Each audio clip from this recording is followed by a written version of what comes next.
ప్రభునందు ప్రియ సోదరి సోదరులారా, తెలుగు ఆన్లైన్ బైబిల్ కాలేజీకి చేరివచ్చిన మీ అందరికీ ప్రభువును రక్షకుడైన యేసుక్రీస్తు వారి కృపగల నామములో ప్రేమవందనాలు చెల్లిస్తూ ఉన్నాం.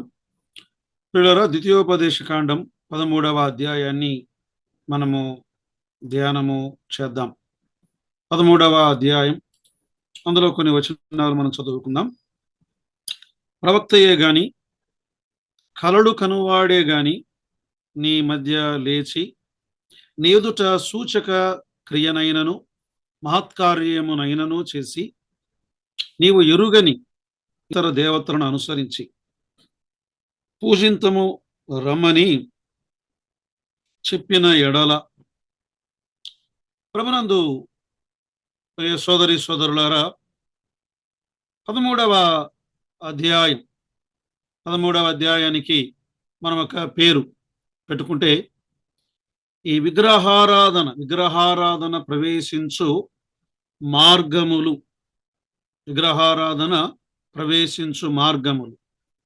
12వ అధ్యాయములో ఆ ప్రతిమలకు వ్యతిరేకముగా దేవుడు హెచ్చరికతో అధ్యాయాన్ని ఆయన ముగించాడు.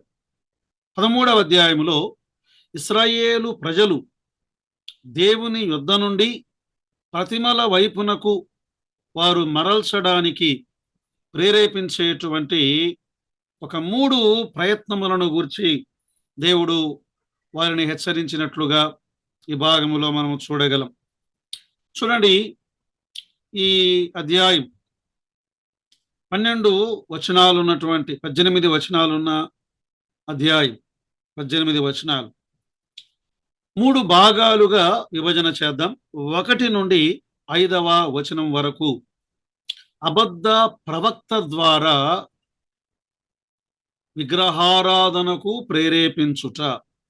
అబద్ధ ప్రవక్త ద్వారా విగ్రహారాధనకు ప్రేరేపించుట.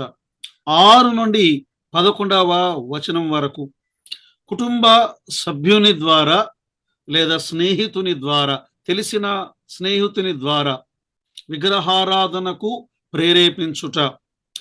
3వ భాగం 12 నుండి 18 వరకు తోటి ఇశ్రాయేలీయుల ద్వారా లేదా ఒక పరదేశి ద్వారా విగ్రహారాధనను ప్రేరేపించుట. సో దేవుడు వారితో మాట్లాడుతున్నది ఏంటంటే, ఇశ్రాయేలులారా, మీరు నా కొరకు ప్రతిష్ఠింపబడిన జనం, అంటే ప్రత్యేకింపబడిన జనం. మీరు ఈ లోకములో ఎలా జీవించాలి, వాటికి ఎలా దూరముగా ఉండాలి, నన్ను మాత్రమే పూజించాలి, నన్ను మాత్రమే ప్రేమించాలి. కారణం, నేనే కదా మిమ్మల్ని విడిపించిన వాడను, నేనే కదా మీ కొరకు అద్భుత కార్యములు చేసిన వాడను, నేనే నిజమైన దేవుడను అని ఇశ్రాయేలు ప్రజలతో ప్రభు మాట్లాడుతున్న సంగతులను మనం ఈ అధ్యాయములో చూడగలం. సరే, వీటిని వివరంగా మనం ఆలోచన చేద్దాం. మొదటిది 1 నుండి 5వ వచనం వరకు అబద్ధ ప్రవక్త ద్వారా విగ్రహారాధనకు ప్రేరేపించుట. అబద్ధ ప్రవక్త ద్వారా అన్నాడు. పిల్లల, ఈ సందర్భములో ప్రతి మతపరమైన మోసము ప్రారంభములో ఎలా కనబడుతుందంటే, అది తేటగా కనబడదు, అది ఒక మబ్బుగా కనబడుతుంది. వాదనలో ఆమోదయోగ్యమైన వాదనగానే ఉంటుంది. వాటి యొక్క సూచనలు లేదా అద్భుతాలు అవి ఆమోదయోగ్యంగానే ఉంటాయి. కానీ దేవుని వాక్యమునకు అవి వ్యతిరేకముగా ఉన్నవి. అందుకే మనం ఏం చేయాలి? దేవుని వాక్యమును పరిశీలించే వారముగా మనం ఉండాలి. యెషయా గ్రంథం 8వ అధ్యాయం 20వ వచనములో ఇలా వ్రాయబడి ఉంది, ధర్మశాస్త్రమును ప్రమాణ వాక్యమును విచారించుడి. దేవుని వాక్యమును మనం ఏం చేయాలి? మీరు విచారించండి కదా అన్నాడు బెరయాలోని విశ్వాసులు. వారిని గురించి అపోస్తల కార్యముల గ్రంథం 17వ అధ్యాయం 11వ వచనములో ఇలా వ్రాయబడి ఉన్నది, వీరు తెస్సలోనికలో ఉన్న వారి కంటే గనులై ఉండిరి గనుక ఆసక్తితో వాక్యమును అంగీకరించి పౌలును శీలయును చెప్పిన సంగతులు అలా ఉన్నవో లేవో అని ప్రతి దినము లేఖనములు పరిశోధించుచూ వచ్చిరి. ఆనాడు ఇశ్రాయేలు ప్రజలైన, ఈనాడు క్రొత్త నిబంధనలోని దేవుని సంఘమైన ధర్మశాస్త్రమును విచారించాలి, లేఖనములను పరిశోధించాలి అని మనకు బోధించబడుతూ ఉన్నది. మంచిది ప్రియులారా, మొదటి 2 వచనాలు మనం చదువుకున్నాం కదా. దేవుడు అన్నాడు, ప్రవక్తయే గాని, అంటే అబద్ధ ప్రవక్త అని, కలలు గనేవాడే గాని, సోదె చెప్పేవాడు మీ మధ్య లేచి సూచక్రియ అయినను మహత్కార్యములను చేసి నీవెరుగని ఇతర దేవతలను అనుసరించి పూజింతము రమ్మని చెప్పిన ఎడలా కదా. ఇదొక ప్రకటన, అబద్ధ ప్రవక్త యొక్క ఒక మోసము కదా. సూచనల ద్వారా, సూచనలు గతములో ఇశ్రాయేలుకు సంబంధించినవి అయినప్పటికీ అవి మనకు భవిష్యత్ ప్రస్తుత మోసాన్ని కూడా అవి గుర్తు చేస్తూ ఉన్నాయి. ప్రియులారా, ఈ మీదుట లేచి సూచక క్రియ అయినను చేసిన ఎడలా అన్నాడు కదా. ఒక దినము రాబోతున్నది, ఆ దినాన అనేక మంది సూచక క్రియలు చేయుదురు. మత్తయి సువార్త 24వ అధ్యాయం 23, 24, 25 ఈ వచనాలు మనం చదివితే, ప్రాముఖ్యంగా 24వ వచనములో అబద్ధపు క్రీస్తులను, అబద్ధపు ప్రవక్తలను వచ్చి సాధ్యమైతే ఏర్పరచబడిన వారిని సైతము మోసపరచుటకై గొప్ప సూచక క్రియలను మహత్కార్యములను కనబరుచుదురు అన్నాడు. అంటే ఎవరిని గూర్చి? ప్రియులారా, ఇది 2వ రాకడకు సంబంధించిన సంగతులు. అన్నాడు ఏర్పరచబడిన యూదులు, వారు మోసపరచబడే ఒక దినం ఉన్నది. అందుకే తెస్సలోనికలకు రాసిన 2వ పత్రిక 2వ అధ్యాయం 9 నుండి 12 వచనాలను మనము గమనిస్తే అక్కడ రాయబడినటువంటి మాట. తెస్సలోనికలకు రాసిన 2వ పత్రిక చూడండి, 2వ పత్రిక 2వ అధ్యాయం చదువుకుందాం.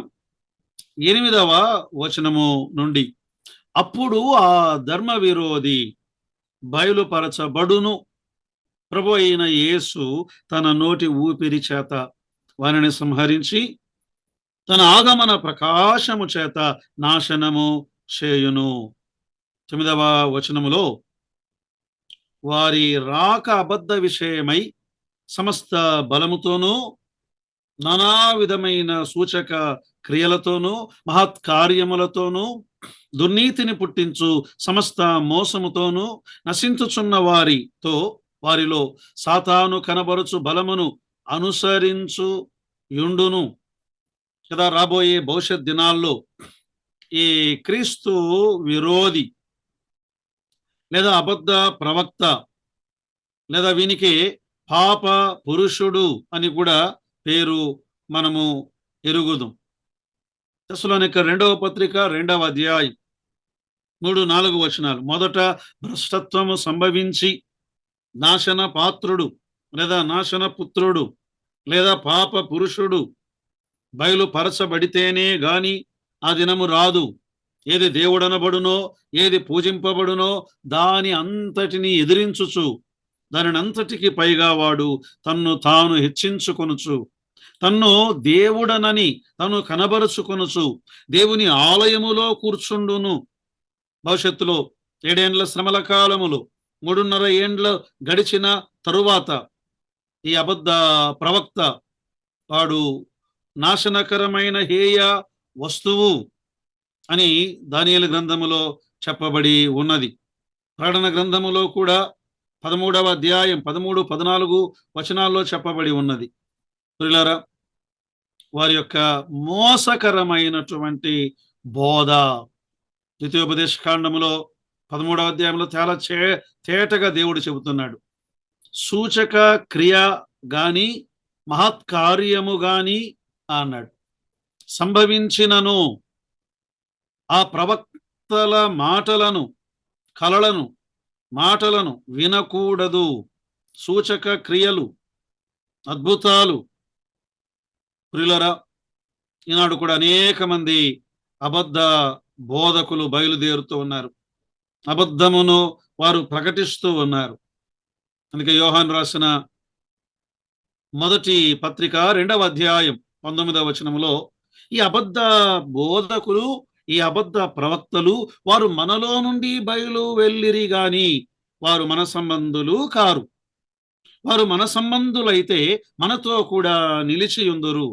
అయితే వారందరూ మన సంబంధులు కారని ప్రత్యక్షపరచబడుచున్నట్లు వారు బయలు వెళ్ళిరి. దేవుని వాక్యమునకు విరోధముగా ఈ అబద్ధ బోధ నేడు విజయవంతంగా ప్రకటించబడుతుంది. అనేక మందిని మోసపరిచి తమ వైపు త్రిప్పుకుంటూ ఉన్నారు. ఏం చేయాలంటే దీనిని మనము వ్యతిరేకించాలి. ఈ దుర్బోధను మనము త్రిప్పి కొట్టాలి. అందుకే పౌలు గలతీయులకు రాసిన పత్రికలో మొదటి అధ్యాయంలో ఆనాడు గలతీయులు సులభంగా వారు మోసపరచబడినప్పుడు వారితో ఇలా మాట్లాడుతూ ఉన్నాడు. పౌలు వారికి వెళ్ళి సిలువ వేయబడిన యేసుక్రీస్తు ప్రభువును ప్రకటించాడు. కానీ అబద్ధ బోధకులు వెళ్ళి వారిని భ్రమపెట్టి వేరొక సువార్త వైపు, వేరొక క్రీస్తు వైపు వారిని త్రిప్పివేసినప్పుడు పౌలు ఇలా అంటున్నాడు. గలతీ పత్రిక మొదటి అధ్యాయం 8, 9 వచనాలు. మేము మీకు ప్రకటించిన సువార్త గాక, గలతీయులారా మేము ఒక సువార్తను ప్రకటించాం. సిలువ వేయబడిన యేసుక్రీస్తును ప్రకటించాం. ఆ సువార్త గాక మరి యొక్క సువార్తను మేమైనను పరలోకములో నుండి వచ్చిన యొక్క దూత అయినను మీకు ప్రకటించిన ఎడల అతడు శాపగ్రస్తుడవును గాక. అతడు చాలా తీవ్రంగా ఈ విషయాలను వ్యతిరేకించండి అన్నాడు. పౌలు గలతీ సంఘానికి చెప్పినట్లుగా మోషే ఈ 2వ తరము వారితో ఆయన మాట్లాడుతూ ఉన్నాడు. చూడండి 3, 4 వచనాల్లో అబద్ధ ప్రవక్తలను మీరు వ్యతిరేకించండి అన్నాడు. 3వ వచనములో మాటలను వినకూడదు. 4వ వచనం, మీరు మీ దేవుడైన యెహోవాకు లోబడి ఆయనకే భయపడి ఆయన ఆజ్ఞలను అనుసరించి ఆయన మాట విని ఆయనను సేవించి ఆయనను హత్తుకొని ఉండవలెను. కదా, ఈ ప్రవక్త లేదా కలలుగనేవాడు దేవుని ప్రజల విధేయతను, భక్తిని వారు పరీక్షించేవారు. ప్రియులారా, ఆనాడు అందుకే దేవుని ప్రజలతో దేవుడు మాట్లాడాడు, మీరు పరీక్షించండి. అంటే వారు మనలో నుండి బయలు వెళ్ళిన వారా కారా అని మీరు పరీక్షించాలి. వారిని కనిపెట్టాలి.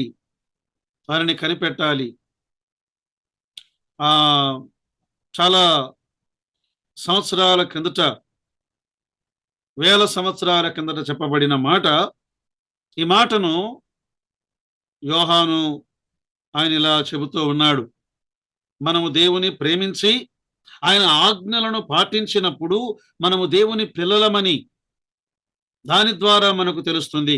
మనం ఆయన ఆజ్ఞలను గైకొనుటయే దేవునిని ప్రేమించుట అన్నాడు. మనం ఆయన ఆజ్ఞలను గైకొనుటయే దేవునిని ప్రేమించుట. దేవుని ప్రేమించే మనం పరీక్షించాలి. మీరు పరీక్షించండి, దేవుణ్ణి ప్రేమించండి. అందరూ ఒకటి కాదు సుమి. అందుకే యోహాను మొదటి పత్రిక 4వ అధ్యాయం 1 వచనములో, ప్రియులారా, అనేకులైన అబద్ధ ప్రవక్తలు లోకములోనికి బయలు వెళ్ళి ఉన్నారు గనుక ప్రతి ఆత్మను నమ్మక ఆయా ఆత్మలు దేవుని సంబంధమైనవో కావో పరీక్షించండి. ఈ దినాల్లో ఇది చాలా ప్రాముఖ్యమైనటువంటి సంగతి. వారు దేవుని పిల్లలా కాదా పరీక్షించండి. 3వ వచనములో, నీవు ఆ ప్రవక్త మాటలను వినకూడదు. ఎట్టి పరిస్థితుల్లో కూడా ఆ ప్రవక్త మాటలను మీరు వినకూడదు. ప్రతి ఉపదేశము దైవోపదేశము కాదు. ఎఫెసీ పత్రిక 4వ అధ్యాయం 14వ వచనములో ఏమన్నాడు? అందువలన మనమిక మీదట పసిపిల్లలమై ఉండి మనుష్యుల మాయోపాయముల చేత వంచనతోనూ తప్పు మార్గమునకు లాగు కుయుక్తితోనూ గాలికి కొట్టుకొని పోవునట్లు కల్పింపబడిన ప్రతి ఉపదేశమునకు ఇటు అటు కొట్టుకొని పోవచ్చు అలల చేత రేపబడినట్టు ఎగర ఎగుర కొట్టబడిన వారమైనట్లు ఉండక మనం ఏం చేయాలి? లేఖనములు అలాగున్నాయా లేవా? దైవ గ్రంథములోని ఒక ఈ వచనానికి మరొక ఈ వచనానికి వ్యత్యాసాలు ఉన్నాయా? దేవుని గూర్చి అబద్ధ బోధలు బోధిస్తూ ఉన్నారా? దేవుని నమ్మకత్వాన్ని గూర్చి, దేవుని కృపను గూర్చి, దేవుని సత్యమును గూర్చి వ్యతిరేకమైన బోధ వినపడుతుందా? దానిని మనం పరీక్షించాలి. అబద్ధ ప్రవక్తల మాటలు మీరు వినకూడదు అన్నాడు 4వ వచనములో. మీరు ఆయన మాట వినాలి. ఆయన మాట వినాలి. మీరు ఆయనను హత్తుకొని ఉండాలి. దేవుడు ఏమడుగుతున్నాడు ఈనాడు? మీకా గ్రంథం 6వ అధ్యాయం 8వ వచనములో, మనుష్యుడా, ఏది ఉత్తమమో ఏది అనుకూలమో అది నీకు తెలియబడి ఉన్నది. లేఖనాల్లో దేవుడు తెలియబరిచాడు. న్యాయముగా నడుచుటయు కనికరమును ప్రేమించుటయు దీన మనస్సు కలిగి ఈ దేవుని ఎదుట ప్రవర్తించుటయు ఇంతే గదా యెహోవా నిన్ను అడుగుచున్నాడు. ఇలా దేవుని వాక్యాన్ని మనం అనుసరించినప్పుడు మనం అంతకంతకు మనం అభివృద్ధి చెందగలం. మాత్రమే కాదు, ఆయనను హత్తుకొని ఉండవలెను.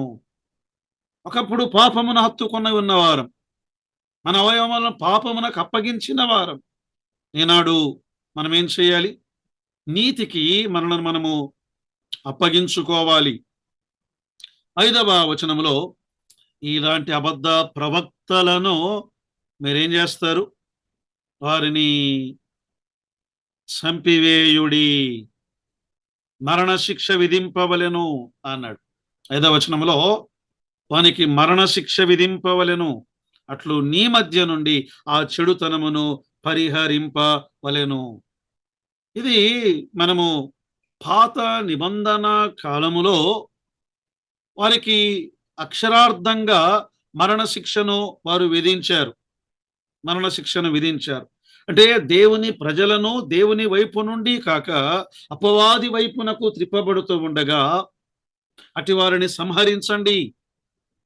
ఏలియా ఆనాడు ఆయన చేసిన పని ఏమిటి? బయలు ప్రవక్తలను ఆయన చంపినవాడు, బయలు ప్రవక్తలను ఆయన వధించినవాడు. మరి నాడు కృత నిబంధన కాలములో నైతికమైనటువంటి విషయాలను మీరు వెలివేయండి. కొరింథీ మొదటి పత్రిక 5వ అధ్యాయం 6వ వచనములో నైతికంగా పతనమైనటువంటి ఆ వ్యక్తిని మీరు వెలివేయండి అన్నాడు. గలతీ పత్రిక 5వ అధ్యాయం 9వ వచనములో సిద్ధాంతపరంగా, వాక్యపరంగా కదా ఎవరైతే దుర్బోధను బోధిస్తున్నారో అట్టి వారిని మీరు తొలగించండి, లేదా మీరైనా తొలగిపోండి. ఈ రెండు పులిపిండితో పోల్చబడి ఉన్నాయి. కొద్ది పులిపిండి ఈ ముద్ద అంతటిని ఏం చేస్తుంది? పాడు చేస్తుంది. ప్రియులారా, ఈ అబద్ధ ప్రవక్తలు దేవుని నుండి దూరం చేయడానికి వారు ప్రయత్నం చేస్తారు. ఈ దేవుడెవరు? మిమ్మల్ని ఐగుప్తులో నుండి విడిపించిన విమోచకుడు గనుక ఆయననే మీరు సేవింపవలెను. ఈ అబద్ధ ప్రవక్తలు దేవుని వాక్యము నుండి మిమ్మల్ని దూరము చేయడానికి ప్రయత్నం చేస్తారు.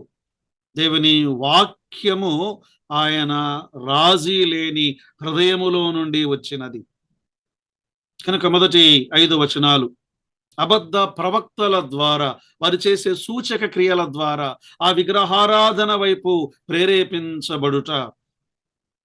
తర్వాత 6 నుండి 11వ వచనం వరకు ఏం చెప్పుకున్నామండి? కుటుంబ సభ్యుని ద్వారా లేదా తెలిసిన స్నేహితుని ద్వారా విగ్రహారాధనకు ప్రేరేపించుట కదా. కుటుంబ సభ్యులు 6 నుండి 11 వచనాల్లో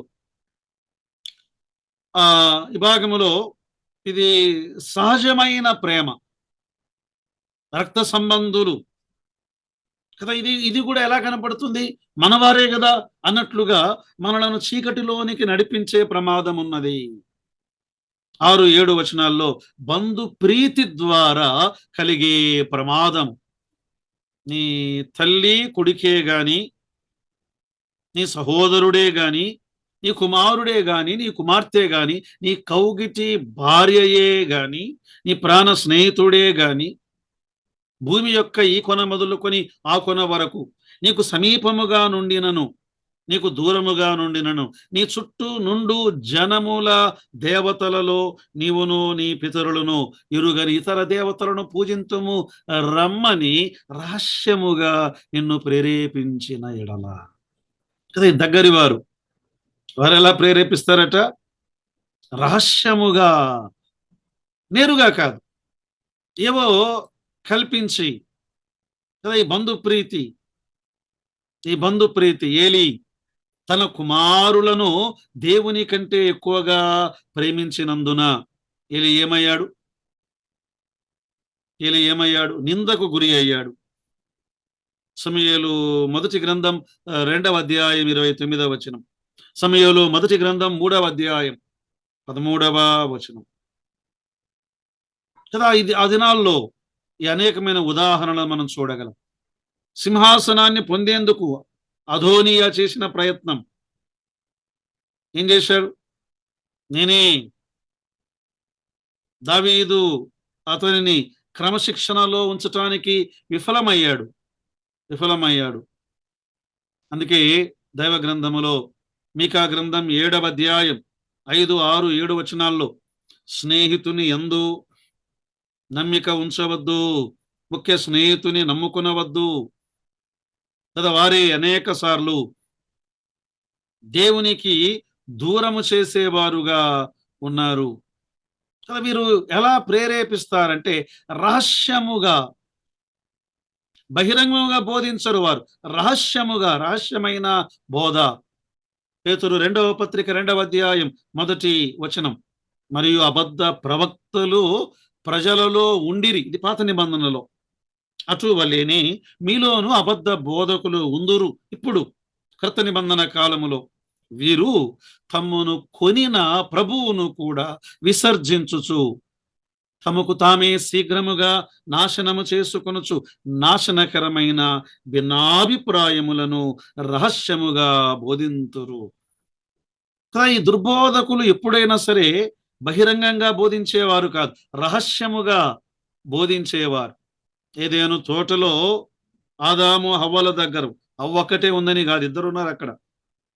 వారి దగ్గరకు వెళ్ళి అపవాది సర్పం ఇది నిజమా అని అనేక మందిని వాడు మోసము చేసినవాడు, వాడు మోసపరిచేవాడు. ప్రకటన గ్రంథం 12:9లో సర్వలోకమును మోసపుచ్చుచు అపవాది అనియు సాతాననియు పేరు గల ఆది సర్పమైన ఆ మహాఘట్ట సర్పము పడద్రోయబడెను, అది భూమి మీద పడద్రోయబడెను. అనేక మంది ఇది బోధే కదా, అది బోధే కదా అని అనేక రకాల బోధలను ఏకం చేసి ఒప్పుకుంటూ ఉన్నారు. ఇది రహస్యముగా మాట్లాడే మాట. బంధు 8వ వచనం చూడండి. వారి మాటకు సమ్మతింపకూడదు, వారి మాట వినకూడదు, వారిని కటాక్షింపకూడదు, వారి యందు జాలిపడకూడదు, వారిని మాటు పరచకూడదు. అంటే వారిని దాచిపెట్టవద్దండి, అవశ్యముగా వారిని చంపవలెను. అంటే బంధువు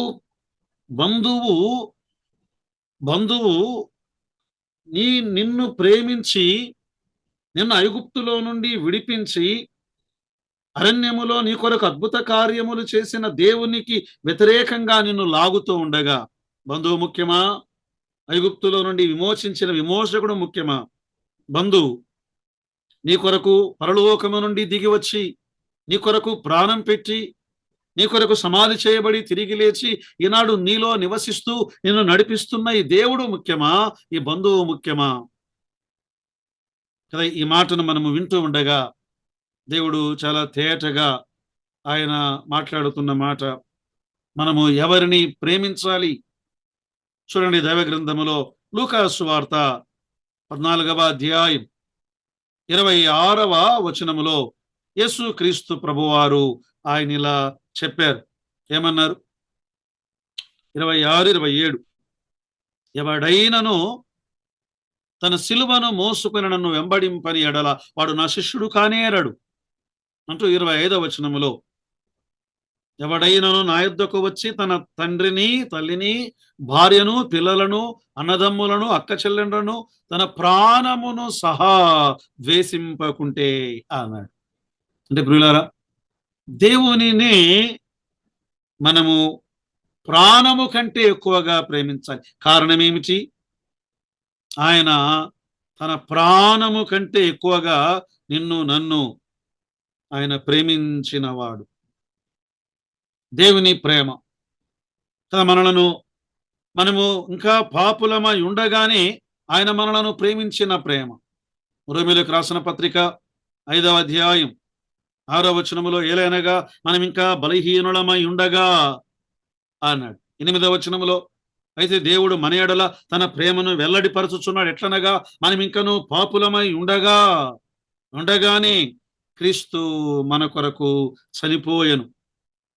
అందుకే దేవుడు అంటున్నాడు, నన్ను నీవు ప్రేమింపవలెను, నన్ను నీవు ప్రేమింపవలెను. ఈ లోకపు ఈ సహజమైన ఆప్యాయతల కంటే దేవునిని ప్రేమించుటను ఆయన ఎక్కువగా ఆయన కోరుకుంటున్నాడు.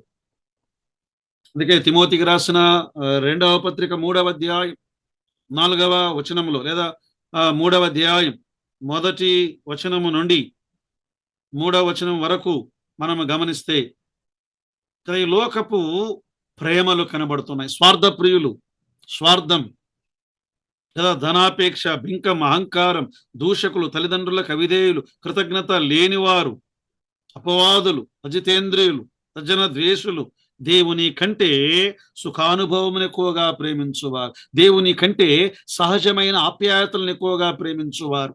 దేవుడా, దేవుని కంటే ఈ లోకములో ఉన్న నీవారు ముఖ్యమా అనేది మన ముందు దేవుడు ఉంచుతూ ఉన్నాడు.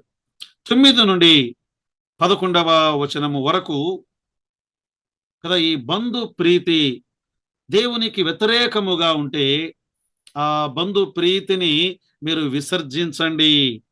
మీరేం చేయాలి? దానిని చంపివేయాలి. చంపుటకు నీ జనులందరికీ ముందుగాను నీ చెయ్యి మొదట వారి మీద పడవలెను. అంటే దీని అర్థమేమి? కుటుంబ ఆసక్తి ముఖ్యమా, ప్రభు యొక్క ఆసక్తి ముఖ్యమా? అంటే ప్రభువు మీద ఉన్న ఆసక్తి కుటుంబం మీద ఉన్న ఆసక్తిని అధిగమించవలెను అని దేవుడు మాట్లాడుతున్నాడు. అధిగమించవలెను. మత్తయి సువార్త 10వ అధ్యాయం 37వ వచనములో, తండ్రి నైనను తల్లి నైనను నాకంటే ఎక్కువగా ప్రేమించువాడు నాకు పాత్రుడు కాడు. ద్వితీయోపదేశకాండం 17వ అధ్యాయం 2 నుండి 7 వచనాలు ఇవే చెప్పబడ్డాయి. దేవుణ్ణి మనం ఎక్కువగా ప్రేమించవలను. ఎందుకు? ఈ దేవుడు స్వార్థపరుడా? ఈ దేవుడు చెడ్డవాడా? ఈ దేవుడు అంత క్రూరమైన వాడా? నీ బంధువులను, నీ ఇంటి వారిని చంపివేయమంటున్నాడా? ఏమిటిది? 10వ వచనములో, ఏలయనగా ఐగుప్తు దేశములో నుండి, దాస్య గృహములో నుండి నిన్ను రప్పించిన నీ దేవుడైన యెహోవా, ఆయన నిన్ను విడిపించినవాడు, నీ కొరకు అద్భుతములను చేసినవాడు. అందుకే మరి ఏం చేయాలి? మీరు ఆయనకు మాత్రమే భయపడి ఆయనను మాత్రమే మీరు ప్రేమింపవలెను అన్నాడు. పిల్లల యోహాను రాసిన మొదటి పత్రిక 5వ అధ్యాయం 20, 21 వచనాలు మనం చదివినప్పుడు, మనము సత్యవంతుడైన వానిని ఎరుగవలనని దేవుని కుమారుడు వచ్చి మనకు వివేకమును గ్రహించి ఉన్నాడని ఎరుగుదుము. మనము దేవుని కుమారుడైన యేసు క్రీస్తునందున్న వారమై సత్యవంతుని యందున్నాము. ఆయనే నిజమైన దేవుడును నిత్య జీవమునై ఉన్నాడు. 21వ వచనములో, చిన్న పిల్లలారా విగ్రహముల జోలికి పోకుండా జాగ్రత్తగా ఉండుడి. కదా, ఇక్కడ ప్రభు విషయమై బంధువైనా తల్లిదండ్రులైనా ఎవరైనా ప్రభువే నాకు మొదటి స్థానము అని చెప్పగలిగిన ఆ స్థాయికి నేను రావాలి అని ప్రభువు కోరుకుంటూ ఉన్నాడు.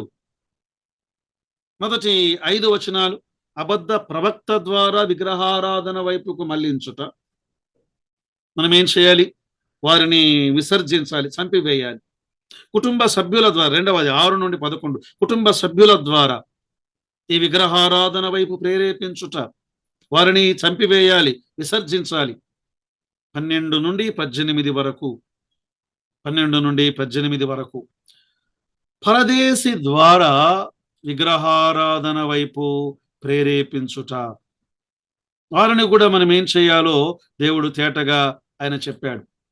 12వ వచనము నుండి మనము గమనిస్తుండగా కదా, ఇక్కడ కూడా ఒక వ్యక్తిగతమైన నిరాసక్తత అది మబ్బుగా మనకు కనబడుతుంది.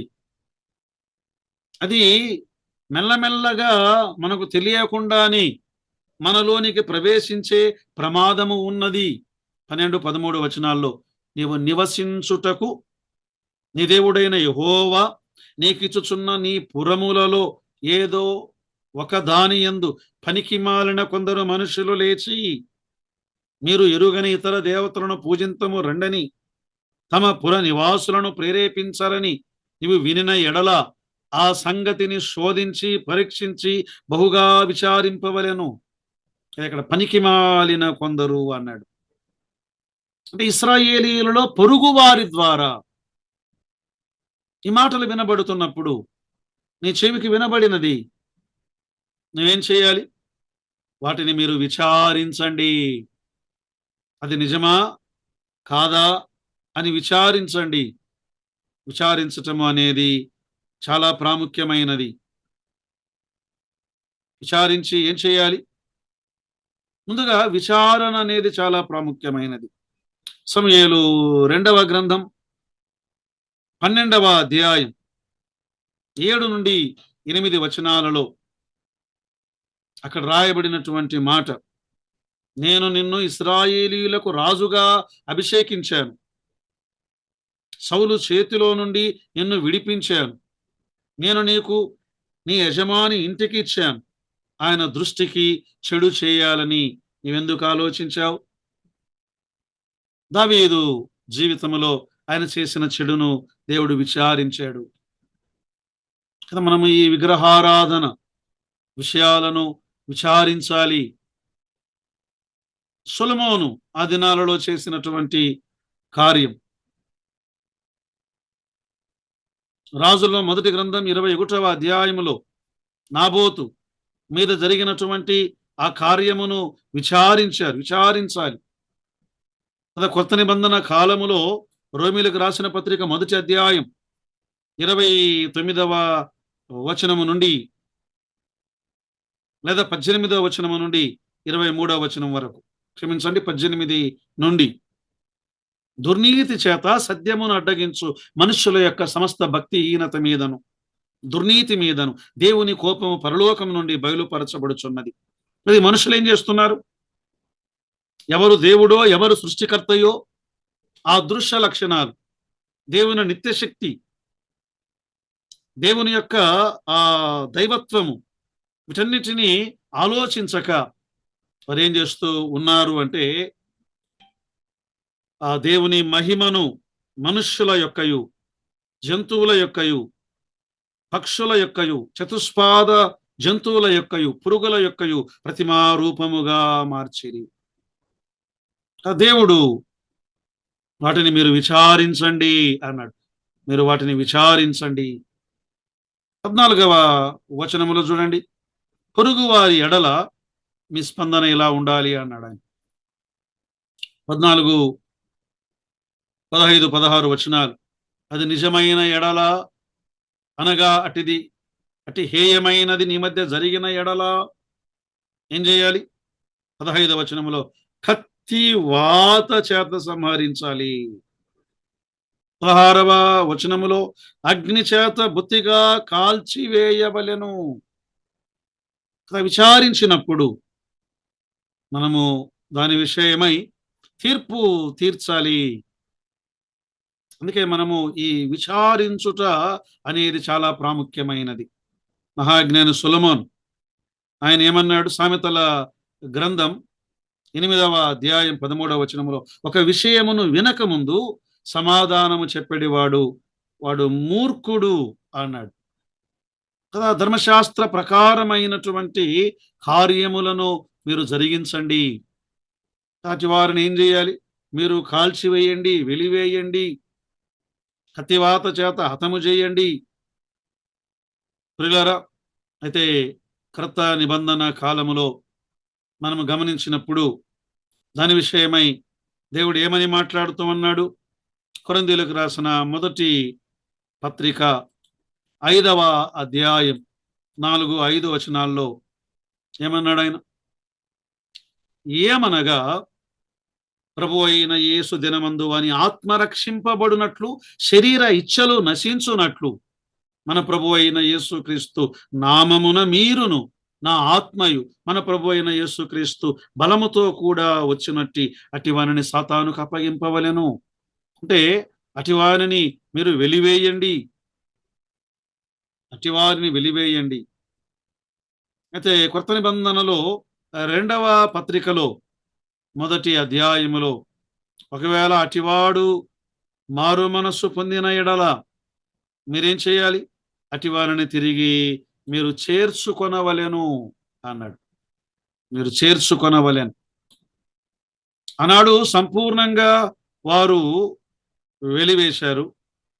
అయితే ఈ కొత్త నిబంధన కాలములో కొరింథీ 2వ పత్రిక 2వ అధ్యాయం 6, 7 వచనాల్లో అటివానికి మీలో ఎక్కువ మంది వలన కలిగిన ఈ శిక్షయే చాలును గనుక మీరిక వారిని శిక్షింపక క్షమించి ఆదరించుట మంచిది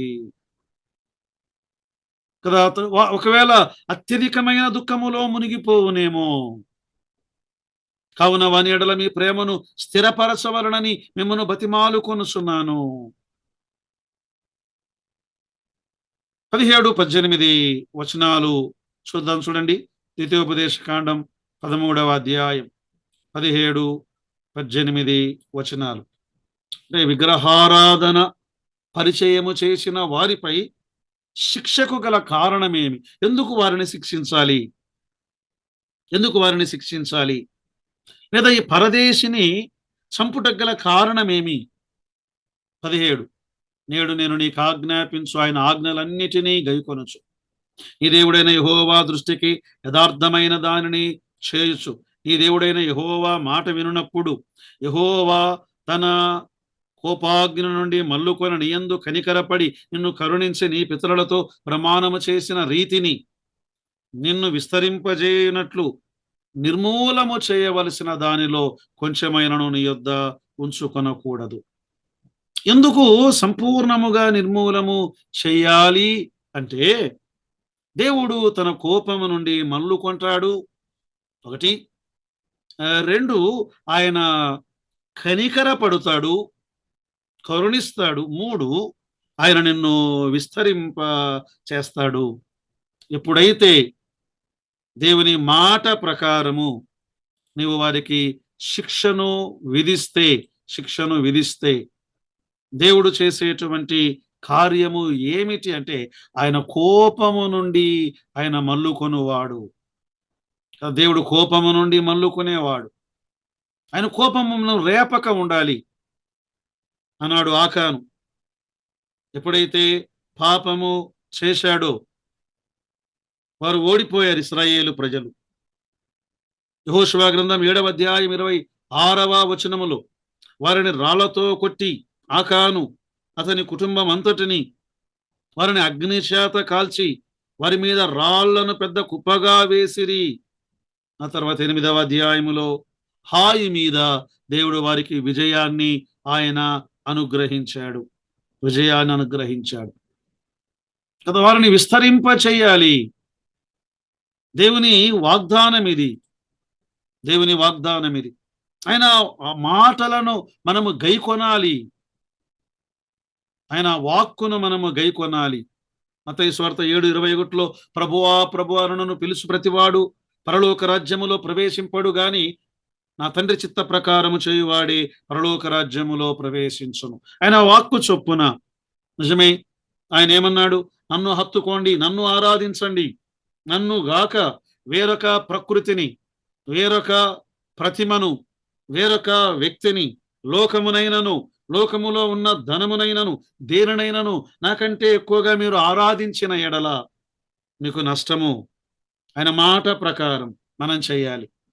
మత్తయి సువార్త 7:24 అన్నాడు, కాబట్టి ఈ నా మాటలు విని వాటి చొప్పున చేయు ప్రతివాడును బండ మీద తన ఇల్లు కట్టుకునిన బుద్ధిమంతుని పోలియుండును.